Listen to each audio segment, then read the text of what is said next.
Not every ex-international of Nigeria can boast of winning the AFCON both as a player and a coach. But you know who does? Stephen Keshi. Here is the story of the second man in the history of African football to win AFCON as both a player and a coach. Stephen Keshi was born on January 23, 1962 in Azari, Bauchi State, to parents of Igbo descent from Ila, Delta State. He spent his formative years in Lagos, attending St. Paul's Catholic Primary School and later St. Finbarr's College, where he first showed signs of the football prowess. It was in the bustling streets of Lagos that Keshi began his journey, one that would take him to the pinnacle of African football. Keshi began his professional playing career in 1979 with ACB Lagos before moving to New Nigerian Bank in 1980. During his time there, Keshi won 2 West African Club Championships, setting himself apart as a commanding defender. In 1984, a fallout with the Nigerian Football Federation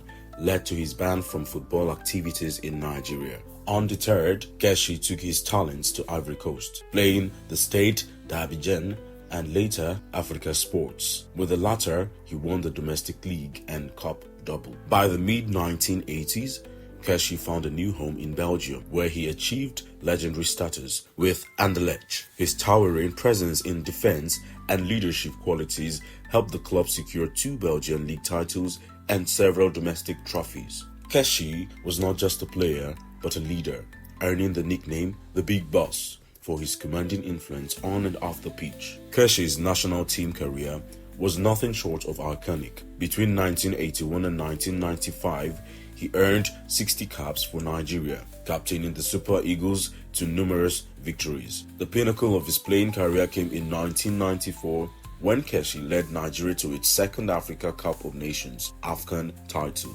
The same year, he played a key role in Nigeria's historic first appearance at the FIFA World Cup, where the team reached the round of 16. Keshi's leadership and defensive skills were instrumental in these achievements, solidifying his legacy as one of Nigeria's all-time greats. After retiring from playing, Keshi set his sights on coaching. He began his managerial journey in the United States, where he honed his skills before taking up roles in Africa. Keshi's first breakthrough came in 2004 when he was appointed the head coach of the Togo national team. Against all odds, Keshi succeeded by qualifying Togo for the only FIFA World Cup appearance in its history in 2006. However, he left the position prior to the tournament and was replaced by Otto Pfister. In 2011, Keshi returned to Nigeria as the head coach of the Super Eagles. His appointment marked the new beginning of a new era for Nigerian football. Keshi's crowning achievement came in 2013 when he led Nigeria to victory at the Africa Cup of Nations.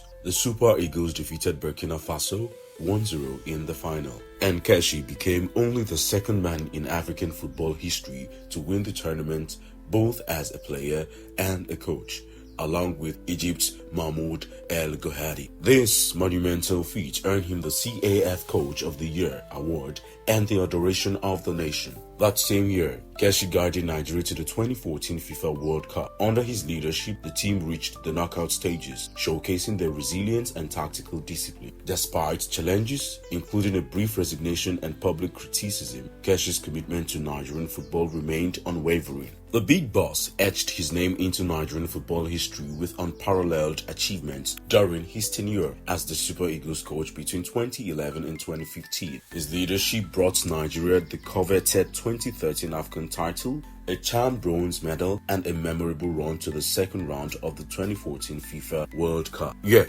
in the years following his untimely passing, allegations have emerged that cast a shadow over his illustrious legacy. Former players, including 2010 AFCON winger Chinedu and left-back Taye Taiwo, have openly accused Keshi of wrongdoing. Chinedu alleged he was asked for a bribe to secure his place in the 2014 World Cup squad, while Taiwo went so far as to label Keshi's reign as dirty 2020, opting to stay away from the national team during his tenure. Additionally, a source close to Imo Ezekiel, a standout at the 2016 Olympics, claimed the forward paid money to be included in the World Cup squad, only to see his spot allegedly handed to Michael Uchebo, a player whose inclusion sparked widespread debate among fans. The allegation didn't stop there. Emmanuel Seriki, a former youth international now representing Haiti, revealed on Liberty Radio in Kaduna that he was asked to pay £10,000 to earn an invitation to the Super Eagles. Even Daniel Amokachi, Keshi's assistant coach, has openly questioned the inclusion of certain players during that era. These claims of corruption in Nigerian football are unfortunately not isolated events. The late coach's tenure has become a lightning rod for broader discussions about the pervasive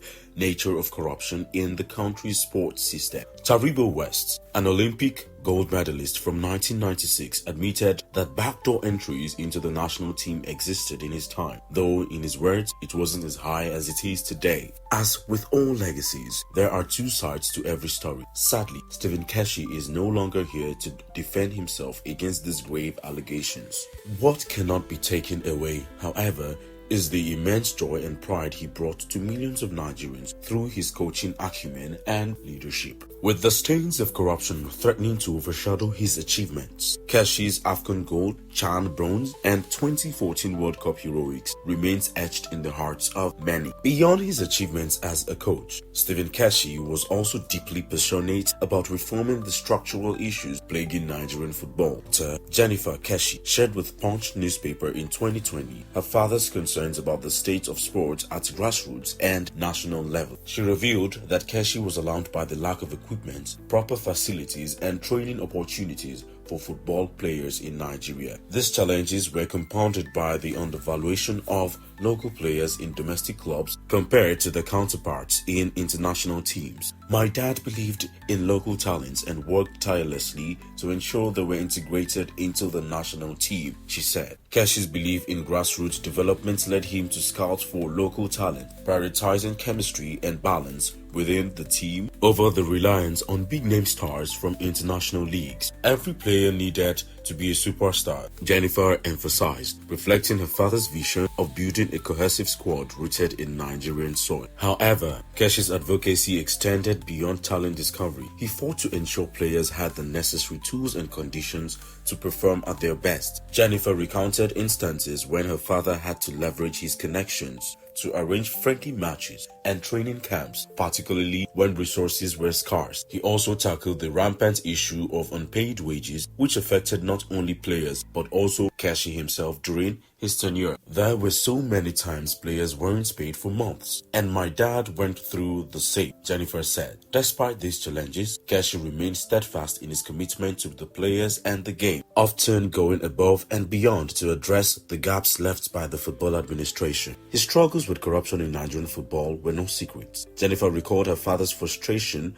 with the mismanagement of funds meant to improve the sports infrastructure and provide for the players. He struggled with money not going where it was supposed to go, she shared, highlighting Keshi's uphill battle against systemic issues in the Nigerian football governance. Keshi's legacy as a champion of local talent and a crusader against systemic corruption remains a vital part of his story. His efforts to uplift grassroots football and bring balance to the national team selection process continues to inspire a new generation of players and coaches in Nigeria. Off the pitch, Keshi was a devoted family man. He was married to Kate Keshi for 30 years, and together they had 4 children. Tragically, Kate passed away in 2015 after battling cancer, a loss that deeply affected Keshi. On June 7, 2016, the football world mourned the untimely passing of the big boss. Keshi suffered a heart attack and died en route to a hospital in Benin City. He was just 54 years old. Keshi's legacy extends beyond his achievements. He inspired a generation of African players and coaches, proving that hard work, resilience, and leadership could overcome any obstacle. In 2018, Google honored him with a doodle on what would have been his 56th birthday, a testament to his enduring impact. From his playing days at Anderlecht to his coaching triumphs in Nigeria, Stephen Keshi's story is one of determination, excellence, and inspiration. He remains a symbol of Nigerian pride and African football greatness. Keshi's journey reminds us that true legends are not just defined by trophies, but by the lives they touch